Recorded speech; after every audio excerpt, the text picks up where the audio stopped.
물은 생명체가 생존하는 데 있어서 가장 필수적인 요소입니다.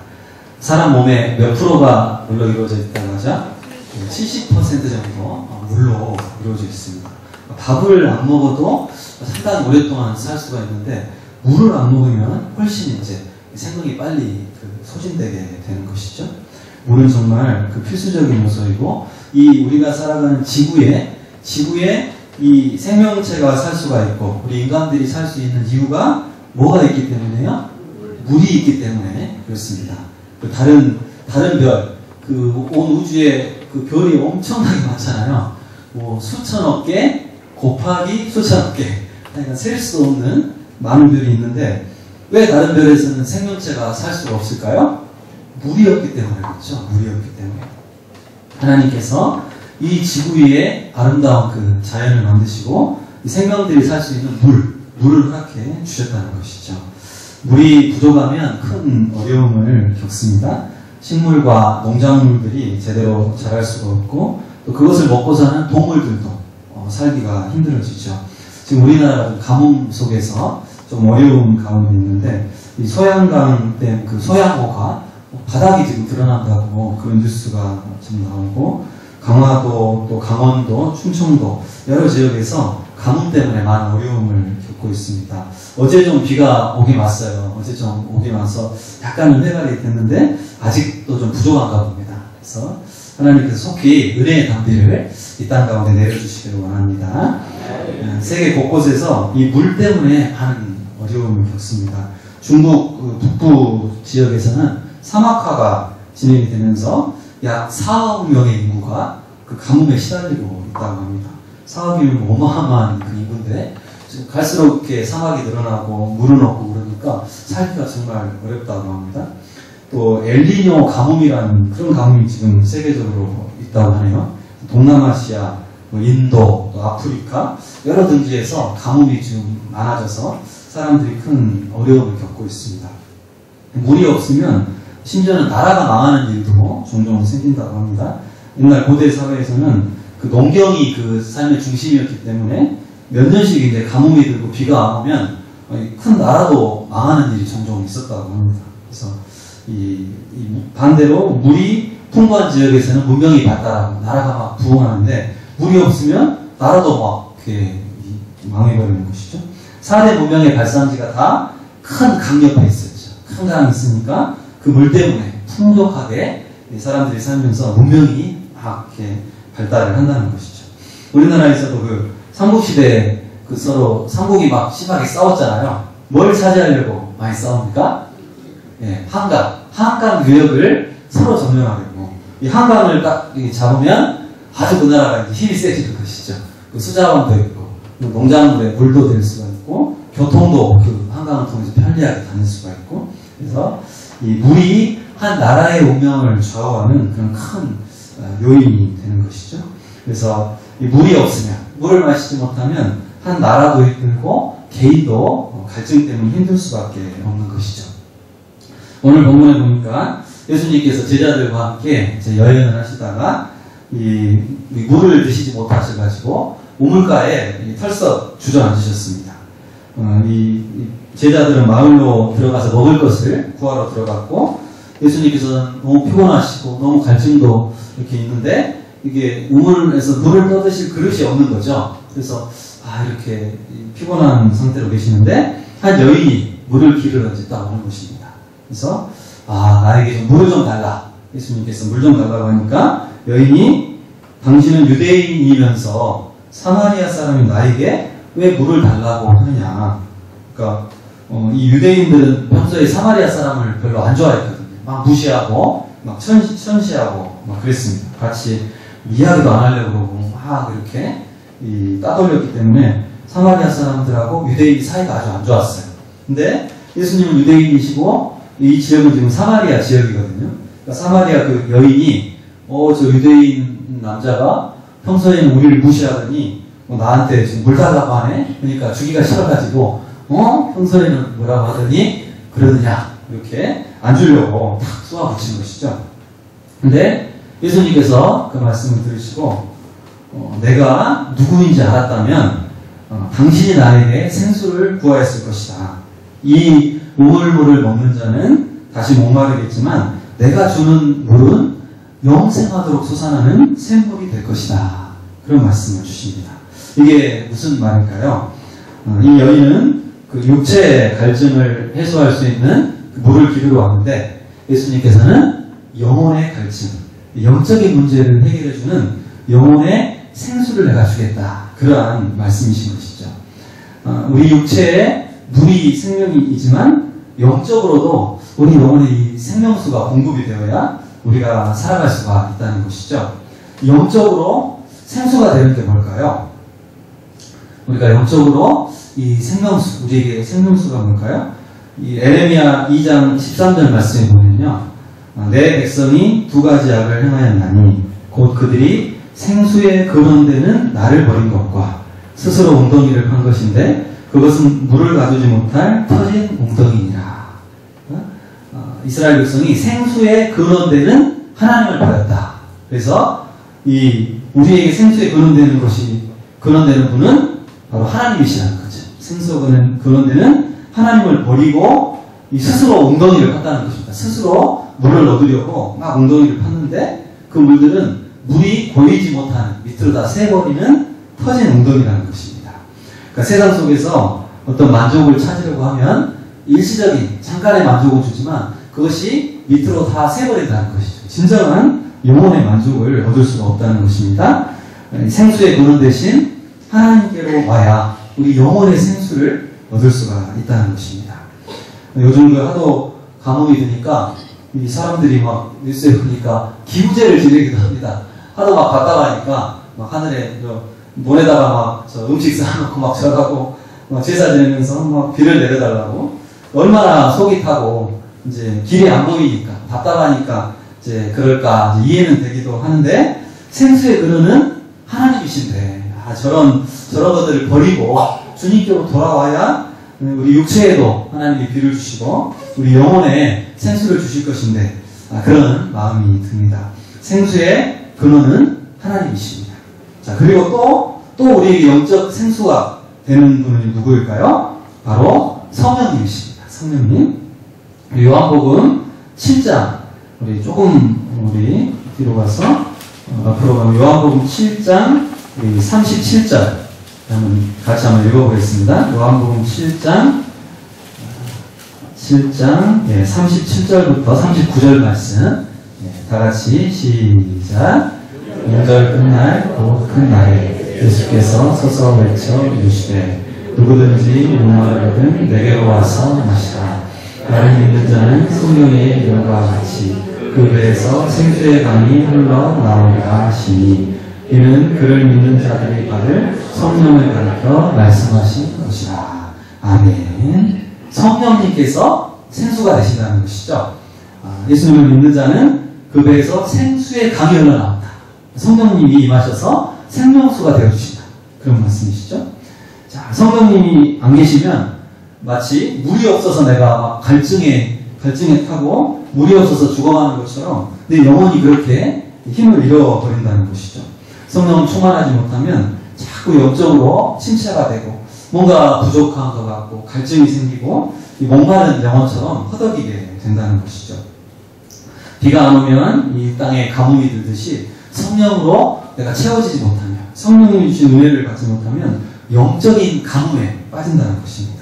자꾸 교회 생활이 뭔가 재미가 없고 마음이 답답하고 뭘 해도 은혜가 잘 안 되고 뭔가 다른 사람들과의 관계도 자꾸 삐걱거리게 되고 뭔가 이런 영적 가뭄 속에 빠질 수가 있다는 것이죠.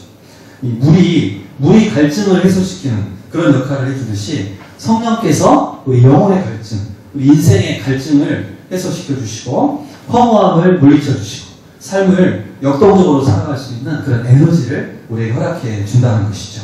그리스도인의 평강과 기쁨, 소망과 은혜 속에서 활력 있게 살아갈 수 있도록 성령님께서 우리 영혼의 생명수를 공급해 주신다는 것입니다.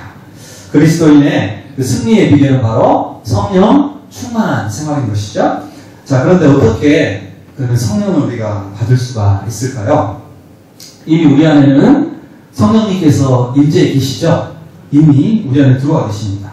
예수님을 영접하는 순간 성령께서 내주하셔서 영원히 떠나시지 않습니다. 그러나 성령께서 충만하게 나를 채우실 때 나의 마음과 생각과 감정과 내 의지, 나의 모든 인격을 성령으로 충만하게 채우실 때 어떤 성령의 능력이 나타나고 또 성령의 열매를 맺게 되고 이 역동적인 신앙의 승리를 경험하게 된다는 것이죠. 어떻게 하면 성령 충만을 우리가 받을 수가 있겠습니까? 간절히 사모하면 받는다고 우리가 배웠습니다. 자, 물론 사모하면 성령 충만을 주십니다. 그런데 정말로 우리가 성령 충만을 받을 수 있는 이유가 무엇일까요? 이 사도행전에서 예수님께서 승천하시기 직전에 말씀을 하셨습니다. 제자들에게 예루살렘을 떠나지 말고 약속하신 성령을 기다리라.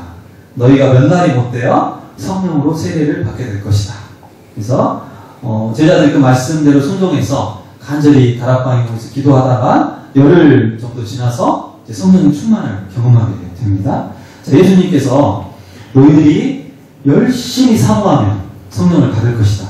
충분히 기도하면 성령을 받을 것이다. 그렇게 말씀하시지 않고 약속하신 성령을 기다리라. 그러니까 성령이 오시는 것은 약속이 되어 있다는 것이죠. 이미 약속이 되어 있어요. 그래서 기다리면 된다. 기도하면서 기다리다 보면 성령님이 오실 것이다. 성령 충만을 받게 될 것이다. 그러니까 성령을 받는 것은 약속 때문이라는 것이죠. 약속.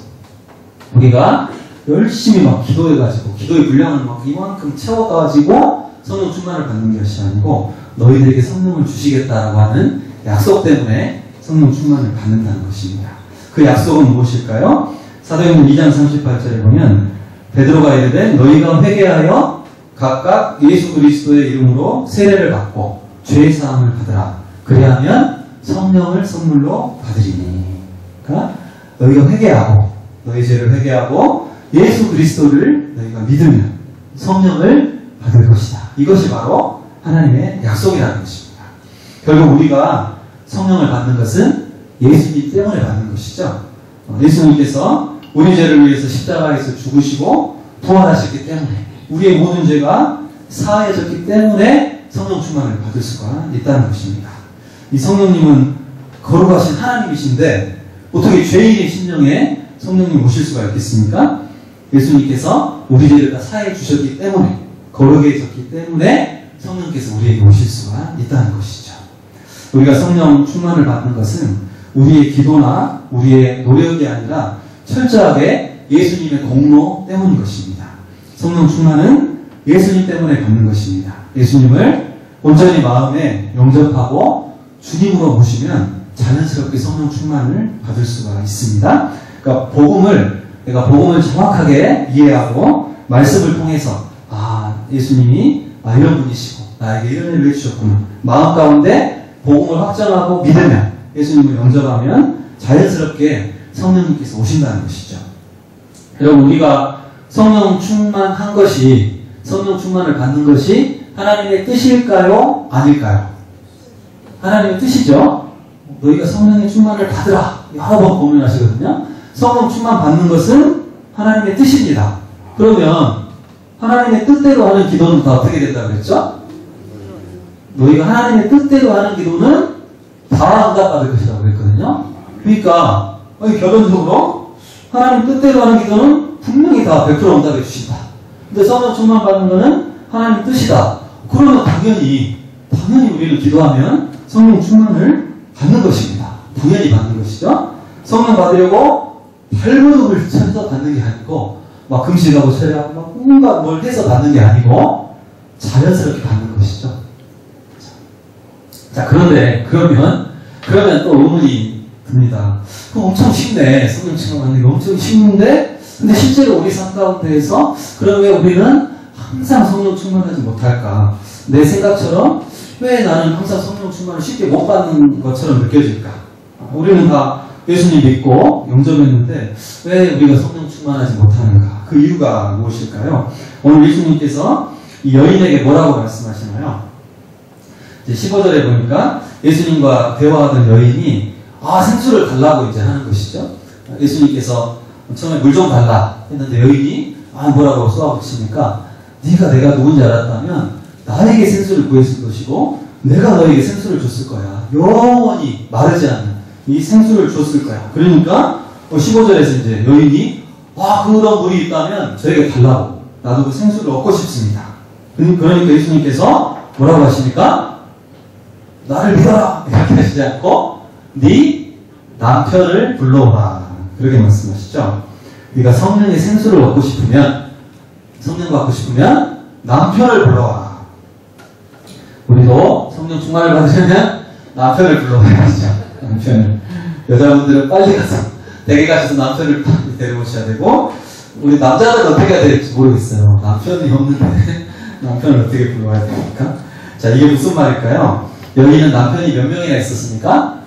5명이나 있는 이 여인이었죠. 그러니까 이 남자가 행복을 줄까? 이 남자 만나봤다가 실증나면 저 남자가 또 행복을 줄까? 막 이 남자 저 남자 그 남자를 통해서 뭔가 어떤 삶의 의미를 찾으려고 했다는 것이죠. 그러니까 이 하나님이 아닌 어떤 이성을 통해서 자기 삶의 만족을 얻으려고 그 마음 중심에 그 남자가 들어있는 거죠. 이성이 들어있는 것이죠. 그러니까 그 마음 중심에 성령님이 오실 수가 없는 것입니다. 성령님의 그 생수가 부어지려면 먼저 마음속에 그 들어있는 게 나와야 되는 거죠. 빠져나와야 됩니다. 그러니까 예수님께서 네 남편을 좀 불러와라. 그 남편의 문제, 이성에 네가 목매고 있는 그 문제를 해결하지 않으면 생수가 부어질 수가 없다. 지금 그런 말씀인 것이죠. 그래서 이 여인이 이제 예수님과 계속 대화를 통해서 결국 이제 그 문제를 해결을 하죠. 예수님을 믿게 되고 자기 마음의 것을 내려놓고 정말 이제 큰 은혜를 받고 이제 돌아가게 되는데, 그래서 우리가 성령의 생수를 받는 비결, 성령 충만을 받는 비결은 무엇입니까? 내 마음속에 성령님이 들어오시지 못하는 그 충만하게 역사하시지 못하게 하는 그 무엇인가를 내가 내려놓아야 한다는 것이죠. 성령님보다 더 의지하는 것, 하나님보다 더 뭔가 좋아하는 것, 그런 것을 마음속에서 내려놓아야 된다는 것이죠. 우리도 아마 주님 앞에 이제 하나님 저에게 성령 충만을 주십시오, 영적 생수를 부어주십시오 이렇게 기도하면 예수님께서 이렇게 말씀하실지 몰라요. 여인에게 하는 것처럼 가서 네 돈을 지금 불러와라. 너의 욕심을 가지고 와라. 너의 이 하나님을 온전히 믿지 못하는 걱정과 의심, 염려를 지금 다 내 앞으로 갖고 와라. 사람들에게 인정받으려는, 사람이 그 눈치를 보는 그런 마음을 내려놓아라. 네 마음 중심에 들어있는 그것을 먼저 가지고 와라. 그것을 내려놓아야 성령께서 충만히 역사하실 수가 있다는 것이죠. 내려놓을 때 성령께서 임하십니다. 비울 때 체험을 받을 수가 있는 것입니다. 일반적으로 우리의 경험상 보면 성령 충만을 받으려면 일반적으로 많은 시간을 기도를 해야 됩니다. 사모를 해야 됩니다. 근데 왜 많이 기도하고 많이 사모해야 주실까요? 아까도 말씀드린 것처럼 기도의 공로를 이만큼 쌓았으니까 좋아, 이만큼 기도 시간 쌓았으니까 줄게, 이게 아니고 모든 공로는 누가 세우셨어요? 예수님이 십자가에서 100%다 채우셨습니다. 근데 그런데 경험적으로 우리가 많이 기도해야 되고 많이 뭔가 사모해야 받는 이유는 그만큼 내 마음같이 준비되는 시간이 필요하다는 것이죠. 시간이 필요합니다. 내 마음의 중심을 차지하고 있는 그 어떤 것, 그것을 내가 내려놓고 버리고 그렇게 하는데 성령님이 오시기에 준비되는 시간이 필요하기 때문에 시간이 걸린다는 것이죠.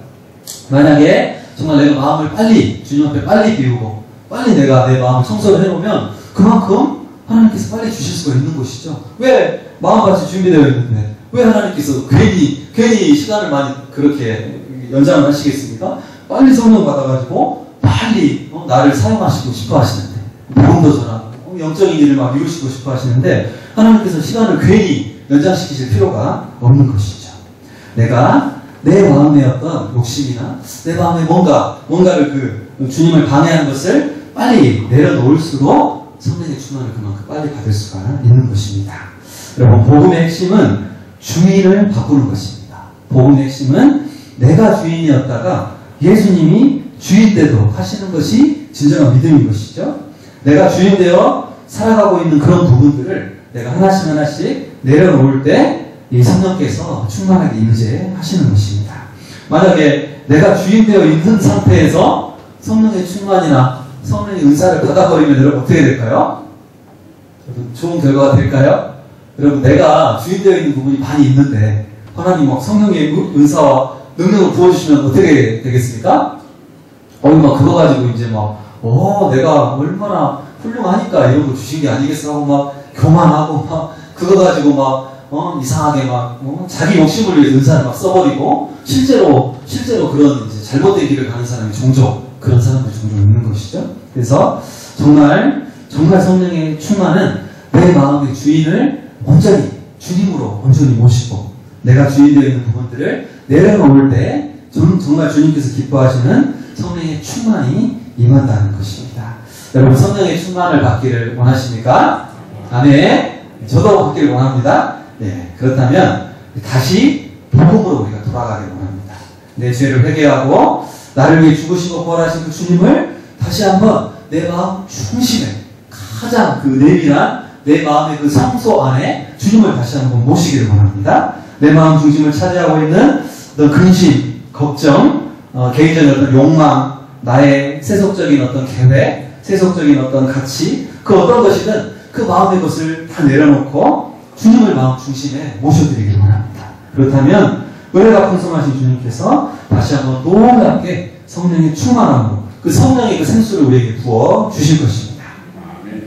물을 마시지 못하면 우리 몸이 힘들어지고 또 가뭄이 들면 나라 전체가 힘들어지듯이 이 영적인 기갈이 오면 이 성령의 생수를 우리가 마시지 못하면 그 성도의 그 생명력을 잃어버릴 수밖에 없습니다. 혹시 내가 지금 이런 갈증 속에 혹시 있다면 내가 그 원인이 무엇인가, 내가 성령의 생수를 받지 못하는 원인이 무엇인가를 잘 돌아보고 이 엉뚱한 곳에서 생수를 구하지 마시고 정말 다시 한번 생수의 그런 대신 하나님 앞에 나아가기를 원합니다.